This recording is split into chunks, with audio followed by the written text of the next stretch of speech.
어제 이거 잠깐 봤습니다. 다 찾을 수는 없는데 사무엘하 5장 24절 했어요. 여기 보시면 공기를 가르는 어떤 물체가 뽕나무 나무 꼭대기에서 지나가는 거예요. 이제 그 소리가 나면 이제 전쟁의 신호죠. 뭔가 있는 거예요. 그래서 공중에 한번 읽어보세요. 뽕나무들 꼭대기에서 걸어가는 소리를 듣거든 그때의 행동을 계시하라. 이는 그때 주가 내 앞에 가서 필리스타인들의 군대를 칠 것임이라 하시더라. 그러니까 우리가 다 이제 이 말씀을 가지고 모든 것을 설명할 수는 없어요. 그렇지만 공기를 가르는 소리가 있어요. 이 비행 물체들이 날아다닐 때. 그래서 지금 사무엘에 하에 나와 있는 이 경우뿐만 아니라 우리가 이제 어제 그 배웠잖아요. 이 하나님의 아들들이라고 하는 천사들이 이 땅에 내려와서 그 타락한 천사들이 노아의 홍수가 있기 전에 최소한 120년 동안 무엇인가를 만들었다고요. 근데 그 만든 것이 셋째 하늘에서 에스겔이 보고 왔던 그 바퀴들, 그런 물체와 연관이 있을 거예요. 그것은 아니지만 그와 유사한 것들이 이 땅에 돌아다니는 겁니다. 그것도 공중에 있고 물속에 있는 거예요. 그리고 구름 속에도 있어요. 자, 그래서 그러한 물체들이 우리 이 세대뿐만 아니라 지금 예수님이 십자가에 못 박혀 있는 이 그림, 성화 뒤편에도 UFO가 있는 거예요. 그러니까 뭔가 큰 일이 있으니까 이 존재들도 그것을 알고 날아다녔던 것을 관측했던 겁니다. 이 불교의 탱화에도 있고 여기에도 있고 여기에도 있었어요. 어제도 봤죠? 예. 더 많은 자료가 있어요. 그래서 조선 왕조 실록에도 최소 5번 이상 이 빛나는 물체에 대해서 기록하고 있는 거예요. 제가 그걸 봤거든요. 누가 보더라도 그건 그냥 기상현상이 아니에요. 어떤 물체예요. 빛나는 물체들. 그 시그널에 올려놓은 그 10분짜리 영상 보면 그 다양한 물체들이 나오잖아요. 그거하고 똑같아요. 이 달에도 이런 물체들이 있고 페루 나스카에 나와 있는 200가지가 넘는 그림들, 그런 마야에 나타난 이러한 백화에도 이런 것들이 기록되어 있는 겁니다. 그래서 이런 라일리언 무브먼트 같은 사이비 그 집단이 생겨난 겁니다. 엘로힘이라고 하는 존재가 있는데 외계인의 왕이에요. 사실은 그분이 우리는 예수님이잖아요. 그런데 이 사람은 자기가 그 엘로힘의 마지막 예언자래요. 저 보면 모세, 붓다, 예수님 나오잖아요. 그죠? 마호메도 마찬가지로 마지막 예언자 라엘. 이거 딱 보면 사기치는 거잖아요. 그죠? 모두가 예수님의 군의를 자기가 차지하려고 하는 거예요. 그들이 추정하는 거 보면 성경적인 게 하나도 없어요. 그래서 예수는 외계인의 메신저였다 그러고, 사실은 예수님이 외계인의 왕입니다. 외계에 있는 존재들 중에서 그죠? 아무도 없어요. 메신저는 천사가 있을 수는 있어도 예수님은 외계에 있는 왕이십니다. 자, 다음 보시면, 자, 그럼 우리가 성경적으로 이 존재들을 어떻게 볼까 이겁니다. 그래서 이거 보시면 스가랴 5장 1, 2절 한번 보세요. 이거는 미래에 일어날 어떤 일을 지금 이렇게 예언하고 있는 겁니다. 대환란 때 일어날 거예요. 지금의 경륜에서는 이런 존재들을 이 땅의 역사의 전면에는 등장하지 않아요. 그러니까 그냥 공중을 지나가거나 이렇게 돌아다니다가 카메라에 붙잡히거나 아니면 추락해가지고 잡혀가지고 해부를 당하거나 뭐 그런 것들이지, 역사의 전면에 얘들이 등장해야 해서 어떤 일을 벌이지는 않는 겁니다. 읽어보세요. 스가랴 5장 1, 2절 읽어봐요. 그때 내가 돌이키고 눈을 들어 보았더니 날아가는 두루마리가 보이더라. 그가 내게 묻기를 내가 무엇을 보느냐 하기에 내가 대답하기를 내가 날아가는 두루마리를 보오니 그 길이가 20큐빗이고 그 너비가 10큐빗이니이다 하였더라. 대략 10m 곱하기 5m 정도의 직사각형의 물체가 날아다닌 거예요. 그 다음에 3절 읽어봐요. 그러자 그가 내게 말하기를 이것은 온 지면에 퍼져나가는 저주라. 도둑질하는 자는 누구나 그것에 따라 이편에 있는 대로 끊어질 것이요 맹세하는 자는 누구나 그것에 따라 저편에 있는 대로 끊어질 것이라. 이게 무슨 말이냐면 날아다니는 두루마리 형태의 어떤 물체예요. 그리고 이제 이 스가랴 5장을 쭉 보면 이런 에바와 같은 형태, 곡식을 담는 이 반원형의 비행 접시에 대해서 쭉 얘기하거든요. 그러니까 여기는 총 3대가 나오는 거예요. 2대의 에바하고 날아다니는 직사각형의 두루마리 형태의 이런 물체가 나오는 겁니다. 그런데 이런 것들이 온 지면에 퍼져나가는 저주가 될 거예요. 앞으로 대환란 때에는. 근데 특별히 도둑질하고 맹세에 대해서 말했잖아요. 그러니까 이제 대환란 때는 율법이 살아나기 때문에 다 굶주리잖아요. 그런 도둑질. 그거는 명백하게 구원을 잃어버릴 거예요. 근데 그거보다는 더 무서운 게 뭐냐면 맹세해야 하는 거예요. 맹세함이 끊어진다는 말의 의미가 이것은 경배와 관련이 있는 거예요. 맹세라는 것이. 이제 대환란 때가 되면 어제 우리가 배웠던 파라오의 동상과 같은 거대한 적그리스도의 동상들이 다 전 세계에 세워질 거예요. 그러면 경배를 해야 돼요. 표를 받아야 되고 그 경배하는 게 맹세와 상관이 있어요. 그러니까 지금도 이런 그 비밀 집단에 들어가면 맹세하잖아요. 나 섬기겠다고 이제. 그렇듯이 적그리스도를 섬기겠다고 하는 사람들도 이게 손등에 키스를 하든 절을 하든 어떤 행태라든지 맹세하면서 경배하게 돼 있어. 대환란 때에는. 그래 그런 자들은 끊어질 거예요. 지면에서. 그러니까 뭐 표를 받고 내가 뭐 어떻게 하면 뭐 이렇게 나중에 나오지만 침례 받아서 살 방법도 있지만 어려워요, 정말. 이 땅에 남으면 자, 4절 한번 읽어봐요. 만군의 주가 말하노라. 내가 그것을 내어 놓으리니 그것이 도둑의 집과 내 이름으로 거짓되이 맹세한 자의 집으로 들어가리라. 또 그것이 그의 집 가운데 남아있을 것이며 거기에 있는 목재와 석재들과 더불어 그 집을 소멸시키리라 하더라. 이게 거짓이잖아요, 이제. 이 거짓의 소굴이 사실은 나중에 이제 보겠지만 바벨론이 불탈 거예요. 그런데 적그리스도에게 동조하는 사람들도 거짓된 자들이에요, 전부 다. 그렇게 맹세한 모든 사람은 없어지는 겁니다. 이제 이게 무슨 말이냐면 말라기 4장 6절 한번 읽어보세요. 말라기 4장 6절. 그가 아비들의 마음을 자식들에게로 자식들의 마음을 그들의 아비들에게로 돌이켜 내가 와서 땅을 저주로 치지 않게 하리라. 예수님 지상 재림 전에 곡식과 포도송이를 거두시려고 나타나실 거예요. 그때 어떤 사람은 이 저주로 침을 받을 거예요. 우리가 아니라 대환란 때 남은 사람들이에요. 근데 그것이 뭐냐면 레위기 14장에 나와 있는 문둥병이에요. 여러분 이미 알고 있잖아요. 표를 받는 사람들은 헌대가 생기는데 그게 문둥병이에요. 한번 읽어봐요. 레위기 14장 45, 45절. 제사장이 와서 살펴볼지니 보라. 그 질환이 집 안에 퍼지면 그것은 집 안에 있는 부식성 문둥병이니 그것은 불결하니라. 그러면 그는 그 집을 헐고 그 집의 돌과 목재와 그 집의 모든 회반죽을 성읍 밖 불결한 곳으로 내어갈지니라. 표를 받은 사람의 몸에도 생길 뿐만이 아니라 꼭 이것은 아니에요. 이런 형태의 미약인 부의 물체들이 오는 거예요. 그 집집마다 찾아다니는 거예요. 지금 이게 나오잖아요, 이게.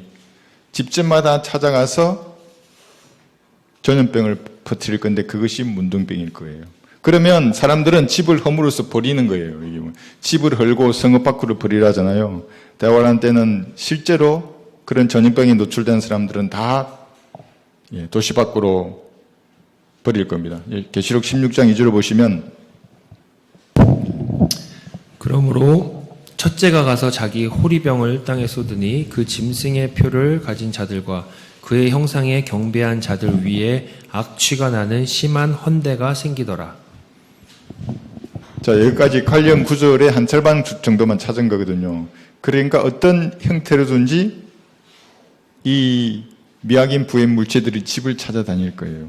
근데 그것은 그 집에 가서 그 집을 보호하는 게 아니라 문둥병과 같은 거는 전염병을 퍼뜨릴 거예요. 그러면 사람들은 다 집 밖으로 버리는 겁니다. 그래서 유다서기 1장 23절을 보시면 옷조차도 정오하라는 거예요. 왜냐하면 그게 전염병을 일으키기 때문에. 다른 자들은 불 속에서 끌어내어 두려움으로 구원하되 육신으로 더럽혀진 그 옷조차도 증오하라.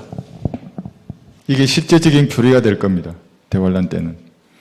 그런데 이제 이러한 상황에서 그러면 대환란 때 하나님께서 완전히 구원의 문을 닫으셨는가? 그렇지는 않아요. 그래서 이 침례가 그때는 구원 계획 중에 하나로 등장하는 거예요. 사도행전 2장 38절이. 나아만 장군이 그 예표를 보였잖아요. 그 7번 물에 들어가 나왔잖아요. 대환란 7년을 예표로 보여주는 것입니다. 그래서 그의 더러움을 씻는데 물이 필요했듯이 대환란 때에도 모세와 엘리야가 이 땅에 다시 내려오는 겁니다. 그래서 다시 나만 장군이 받았던 이 사도행 2장 38절과 같은 이 침례가 구원 계획에 들어가는 거예요. 그래서 모세와 엘리야가 침례를 주면 문둥병과 같이 생겼던 이 헌대들이 다 낫게 되는 것입니다. 자, 보시고 다음 가보세요. 이게 제가 그려봤어요. 어제 우리가 영상으로 본 것 중에 실제적으로 이렇게 작은 물체들이 있었죠, 그죠? 드론과 같은 물체인데 현재 지구의 과학 기술로는 만들 수 없는 거예요. 왜냐하면 얘가 앞으로 가거나 뒤로 가거나 이게 아니라 지 마음대로 가잖아요, 이렇게. 이게 걷잡을 수가 없는 거예요. 이게 반중력 장치라고도 하고 사람들은 뭐라고 이름 붙이는데 어디서 이런 기술이 왔을까? 그죠? 현재 기술은 아니에요. 그렇다고 외계의 문명이 만든 것도 아니에요. 타락한 천사들을 그 기원으로 우리가 공부했던 겁니다. 창세기 6장에서부터 이 땅 내려왔었다고요. 왜냐하면 이것의 원천 기술이 어디 있는 거예요? 셋째 하늘에 있는 거예요. 그러니까 그룹이 타고 다니던 그 바퀴 모양의 어떤 비행 물체예요, 그게. 뭔지는 몰라요. 그것이 타락한 천사들이 지구로 내려올 때에 가지고 와서 어떤 행태로든지 만들었을 거예요. 그래서 지구에만 있는 것뿐만 아니라 달에도 있고 우주 공간에도 있고 하는 그런 것들을 어제 우리가 영상으로 봤던 것입니다. 자, 다음. 자, 스가랴 5장 5절, 6절 이렇게 읽어보세요. 여기 보면 눈을 들어 보라 그래요. 그래, 공중을 보라는 말이에요. 공중에는 뭐가 있게 있습니까? 악한 권세자들이 있어요. 에베소서 6장에 나와 있는 대로 정사들과 권세들과 이 세상 어둠의 주관자들과 높은 곳들에 있는 영적 악이 있거든요. 그런데 여자가 나와요. 이 천사 아니에요. 이 여자는 날개가 달렸잖아요. 천사는 날개 없는 남자인데 읽어보세요. 5절. 그때 나와 말하던 그 천사가 나와서 내게 말하기를 이제 내 눈을 들어 나오는 이것이 무엇인지 보라 하기에 내가 말하기를 그것이 무엇이니까 하니 그가 말하기를 이것은 나가는 에반이라 하더라. 그가 또 말하기를 이것이 온 땅에 퍼진 그들의 모양이니라. 온 땅에 퍼졌대요. 이 곡식을 담는 그릇처럼 생긴 반원 형태의 어떤 물체예요. 그래서 저는 그것을 미확인 부의 물체니까 UFO라고 하는 거거든요. 9절 보세요, 근데. 그때 내가 내 눈을 들어보니 보라 두 여인이 나오고 그들의 날개들에는 바람이 있으니 이는 그들이 황새의 날개 같은 날개들을 가졌음이라. 또 그들이 땅과 하늘 사이로 에바를 들어 올리더라. 새는 성경에서 뭘 예표로 보여주죠? 악한 영들이에요, 마귀들. 그런데 왜 바빌론이 갑자기 등장하는가 이 에베하고 10절 보시면 그때 내가 나와 말하던 그 천사에게 말하기를 이들이 그 에바를 어디로 옮기나이까 하였더니 그가 내게 말하기를 신할 땅에 그것을 위해 집을 지으려 함이라. 자, 여기 신할 땅이 나와요. 바빌론이잖아요. 바벨탑이 있었던 그곳인데 그래서 그것을 영적으로 적용하면 큰 바빌론, 땅의 큰 창녀들의 의미, 그 로마 카톨릭이 나오거든요. 이게 영적으로 적용하면. 그러니까 마귀의 세력과 이 로마 카톨릭이 밀접한 관련이 있어요. 그리고 대환란 때가 되면 여기에 집을 짓는다는 말의 의미가 아마도 이런 존재들의 본부가 이곳이 될 거예요. 계시록 17장 5절 보세요. 오늘은 깊이 있게는 읽지 않고 그냥 한 번만 보겠습니다. 그녀의 이마에 한 이름이 기록되어 있는데 신비라 큰 바빌론이라 땅의 창녀들과 가증한 것들의 어미라고 하였더라.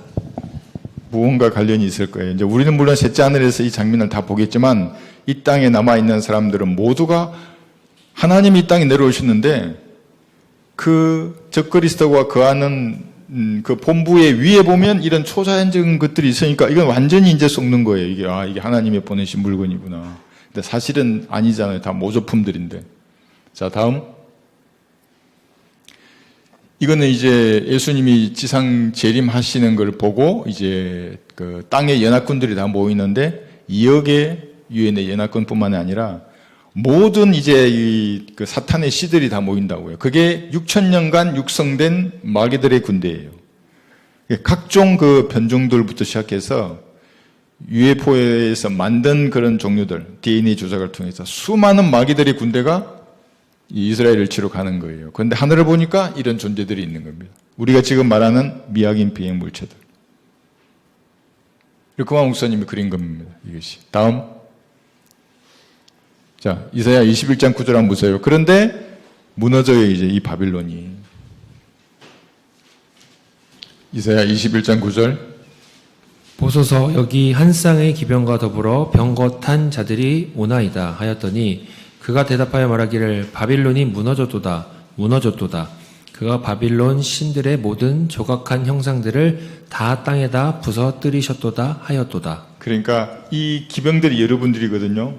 예수님이 여러분들을 데리고 오기 전에 먼저 파괴된다고, 얘들이.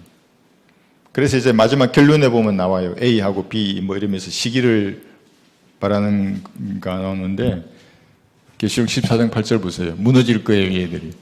여기죠? 7개의 언덕 위에 지어진 도성이에요. 읽어보세요. 또 다른 천사가 뒤따라가며 말하기를 큰 도성 바빌론이 무너졌도다 무너졌도다. 이는 그녀가 모든 민족들에게 그녀의 음행으로 인한 진노의 포도주를 마시게 하였음이로다 라고 하더라. 그 다음도 읽어보세요. 18장 2절도. 그가 큰 음성으로 힘있게 외쳐 말하기를 큰 바빌론이 무너졌도다 무너졌도다. 마귀들의 거처가 되었고 온갖 더러운 영의 소굴이요 모든 더럽고 가증한 새의 소굴이로다. 가증한 새의 소굴. 로마 가톨릭은 이렇게 완전히 초토화될 겁니다. 다음.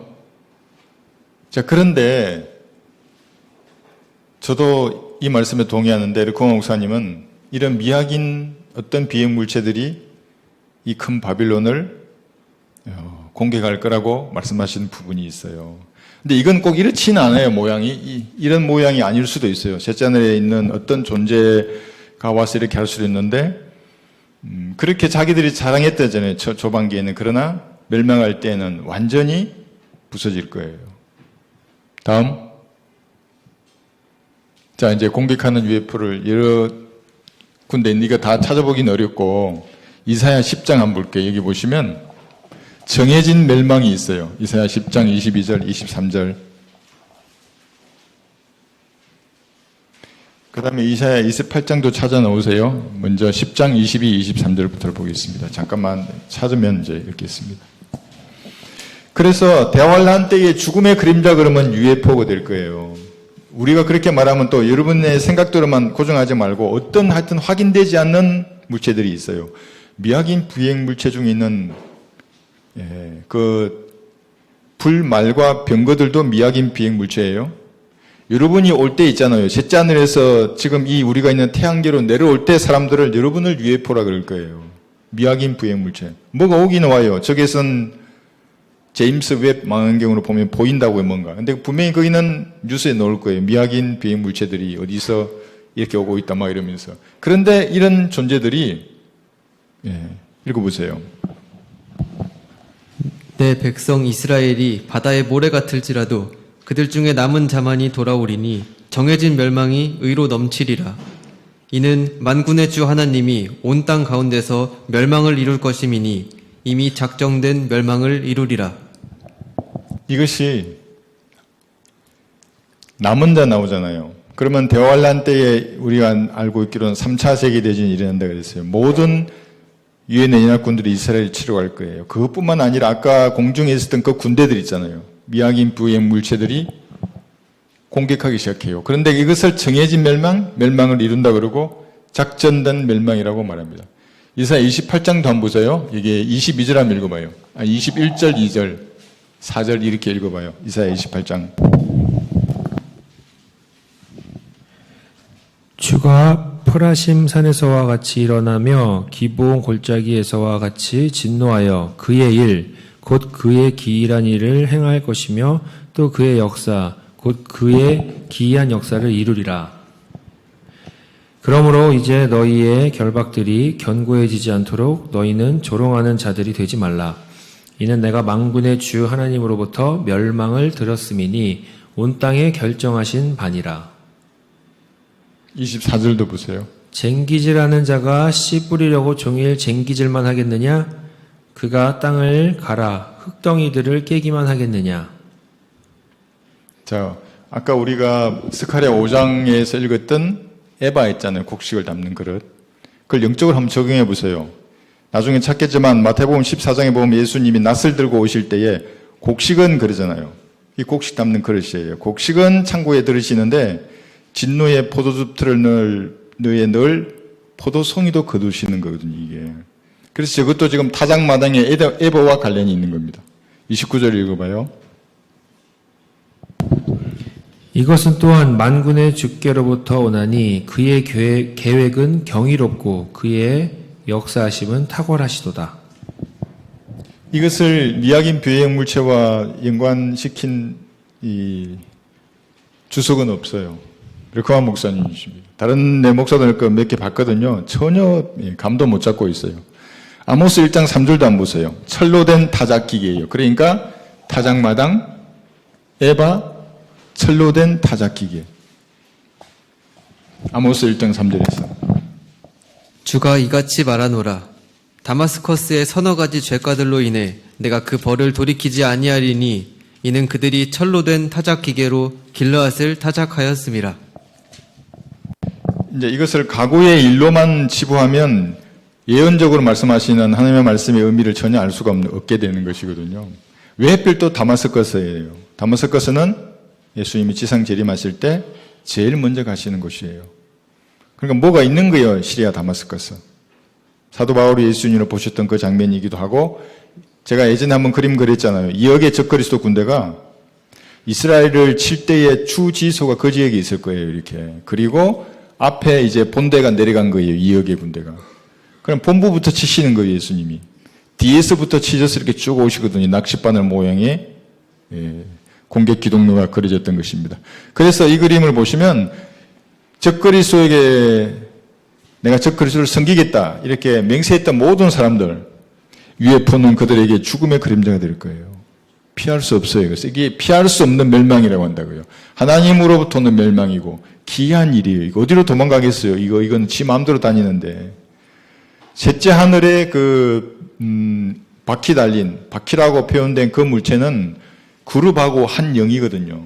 근데 물론 이거는 그렇지 않을 수도 있는데 그럴 수도 있어요. 어디로 도망가겠어요? 예? 주께서 멸망을 이루실 겁니다. 자, 다음. 욥기 한번 펴보세요. 구름 속에 빛나는 무엇인가 있어요.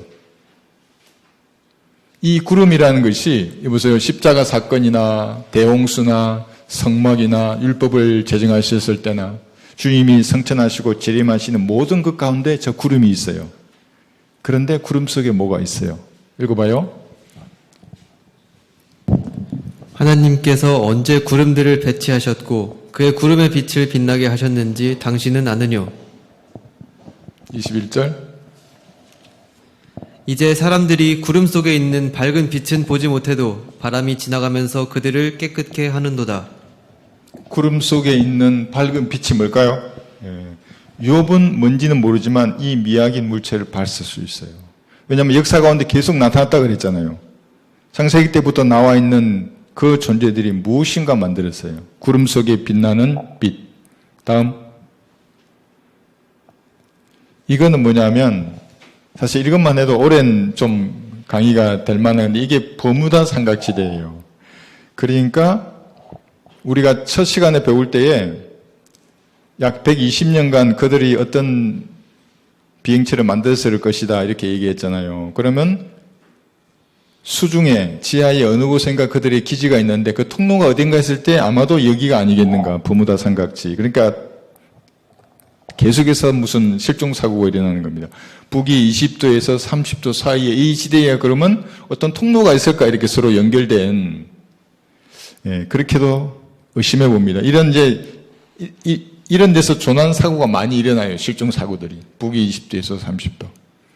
모르죠. 지구석에 또 다른 세계가 있는가. 그래서 지구 공동설 이런 걸 주장하는 사람도 있는 것입니다. 자, 다음. 자, 이제 우리는 교리적으로 이 부분은 이제 조금 짚고 넘어가야 하는데 다 찾지는 않겠습니다. 한번 볼까요? 에스겔 1장 여기 펴보세요. 에스겔 1장. 셋째 하늘을 봤어요. 그 에스겔도 봤고 요한도 봤잖아요. 두 개를 이렇게 결합해서 보면 참 멋져요. 셋째 하늘이. 그런데 어떤 물체가 있어요. 이게 에스겔 1장 12절에 보시면 1장 12절. 그들은 각기 앞으로 곧장 가고 그 영이 가려는 곳에 그들이 가며 그들이 갈 때면 회전하지 아니하더라. 그러니까 직진한다고 이렇게 앞뒤로도 가고 좌우로도 가고 직각으로 꺾여져도 가고 이렇게 회전하지 않아요. 보통 비행기처럼. 그런 물체가 셋째 하늘도 있었고 이 땅에도 있어요. 26절 한번 보세요. 그들의 머리 위에 있는 창공 위에는 보좌의 형상이 있는데 사파이어의 모양 같고 보좌의 형상 위에는 그 위로 사람의 모양같이 생긴 형상이 있더라. 예, 예수님이세요. 보좌들이 아니라 그랬잖아요. 그죠? 성부, 성자, 성령이 각자 보좌에 앉아 있는 게 아니에요. 보좌에 앉아 계신 하나님, 예수님이세요. 그분만 눈에 보이는 거예요. 다른 두 분은 보이지 않으시고 그 보좌를 르크마 목사님이 이렇게 그랬어요. 이 유리 바다예요. 그죠? 위에 무지개와 같은 저런 불빛이 있는 것입니다. 그런데 여기 10장 펴보세요. 에스겔 10장 9절 11절 보시면 내 면으로 가는 어떤 물체가 있어요. 내가 보았더니 보라, 그룹들 곁에 내 바퀴가 있는데 한 바퀴는 이 그룹 곁에, 다른 바퀴는 저 그룹 곁에 있으며 바퀴의 생김새는 녹보석의 색깔 같더라. 그들의 생김새는 네 개가 한 모습인데 마치 바퀴 하나는 다른 한 바퀴의 중간에 있는 것 같더라. 내 면으로 가고 회전하지 않아요. 11절까지 읽었어요? 그들이 갈 때면 내 면으로 가고 그들이 갈 때면 회전하지 아니하고 그 머리가 보는 곳으로 따라가니 그들은 갈 때에 회전하지 아니하더라. 유튜브 영상에 나와 있는 UFO들을 가만히 보면 이렇게 가지 않아요. 가고 싶으면 그냥 간다고 이렇게. 그리고 이렇게 가버려요. 다시 이렇게 와버려요. 그래서 사람들이 이해할 수 없죠. 그럴 수가 없지. 현대 기술은. 하여튼 그런 물체들이 셋째 하늘에 있는데 이 땅에도 있는 거예요. 그죠? 그 누가 했을까? 그랬을 때 타락한 천사들이 가져왔을 것이다. 이렇게 우리가 이걸 교리로 가르치진 않아요. 그럴 것이다. 이렇게 생각하고 있습니다. 자, 그런데 이제 우리가 여기서 교리적으로 조금 살펴봐야 할 것은 예수님이 여기 지상 재림하지 않습니까? 지상 재림하시기 전에 지상 재림하시거든요. 이렇게 보시면 계시록 19장에 나와 있는 예수님의 모습. 이때는 예수님이 지금 계시록 14장 14절부터 나와 있는 이 모습하고 19장의 모습은 달라요. 그러니까 지상 재림하시기 전에 A 아니면 B 이 시기에 예수님이 한 번 더 나타나시는 거예요. 그때 이동 수단을 우리가 지금 배우고 있는 이 뭔지는 모르지만 어떤 수송 수단을 타고 오지 않을까, 구름에 휩싸인 채로 생각을 하는데 저도 그 말씀에 동의해요. 그런데 이제 한번 찾아볼게요. 여기 계시록 14장 14절을 보시면 한번 읽어봐요. 또 내가 쳐다보니 보라 흰 구름이라 그 구름 위에 인자와 같은 이가 앉았는데 그분의 머리에는 금 면류관을 썼고 손에는 예리한 낫을 가졌더라. 인자와 같은 이잖아요. 인자가 아니고 아마도 주의 천사이실 거예요. 예수님의 모습으로 현현하신 주의 천사일 텐데 이분이 재림하시기 전에 한 번 더 나타나요. 여기 아니면 여기라고 저는 생각해요. 르코 목사님은 대환란 기간 중이라고 했는데 조금 제가 구체적으로 해보면 아마도 A일 가능성이 많아요. 그것 한번 살펴보겠습니다. 여기 15절 읽어봐요. 그때 다른 천사가 성전에서 나와 구름 위에 앉으신 그분께 큰 음성으로 부르짖기를 주의 낫을 대어 곡식을 거두소서. 주께서 거두실 때가 되었으니 이는 땅의 곡식이 익었음이니이다 라고 하더라. 곡식을 담는 에바가 나왔고 타작마당이 나왔고 곡식을 거두는 거예요. 어떻게 거두냐면 마태복음 13장 한번 펴보세요. 13장 39절 40절. 독보리들을 뿌린 그 원수는 마귀이며 추수는 세상의 끝이요 추수꾼들은 천사들이니라.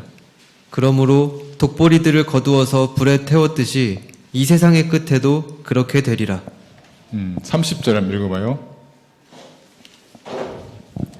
추수 때까지 둘 다 함께 자라도록 두었다가 추수 때에 내가 추수꾼들에게 말하여 먼저 독보리들을 모아서 불사르기 위하여 단으로 묶고 곡식은 내 곡간으로 모아드리게 하리라고 하니라 하시더라. 곡간으로 모아드린다고 했어요. 그래서 제가 판단하는 이 낯을 들고 오시는 주님, 아마도 환란 성도의 휴가 일어나기 전에 이게 이 시기쯤에 일어나지 않을까 그렇게 생각합니다. 왜냐하면 여기 곡간으로 들여야 되잖아요. 땅에 포도송이를 거두는 겁니다. 거둬서 진노의 포도즙 틀에 넣어요. 그래서 그 피가 300km까지 흘러가거든요. 그러니까 이거와 이것이 다른 것이죠. 계시록 14장과 19장의 예수님은 다른 것입니다. 19장의 예수님 오실 때는 뭔지 모르지만 그 미확인 비행물체는 뭐예요? 풀 말들을 타고 오잖아요. 아마도 유니콘일 가능성도 있어요. 그래서 여러분이 그걸 타고 오시는데 이때 내려오실 때는 뭔지는 모르지만 아마도 이와 같은 걸 거예요. 에스겔 1장에 있었던 것을 타고 오지 않을까. 천사들이 함께 와서 포도송이를 거두고 그 다음에 포도즙 틀을 진노의 포도즙 틀에 넣어서 심판하시는 것입니다. 이렇게 두 개로만 구분해서 보면 이 계시록 14장과 19장의 예수님이 다르다. 이것을 알 수가 있습니다. 자, 시간이 됐기 때문에 이 정도만 살펴보시고 다음에 대기 돌아가시면 한번 쭉 다시 한번 성경 구절을 다 찾아보세요. 그래서 이랬구나. 그러면 이상한 이런 교리에 속지도 않고 계시록 14장과 19장 예수님이 다른 모습으로 나타나시는구나. 이것을 알 수가 있습니다. 자, 여기까지 공부하겠습니다.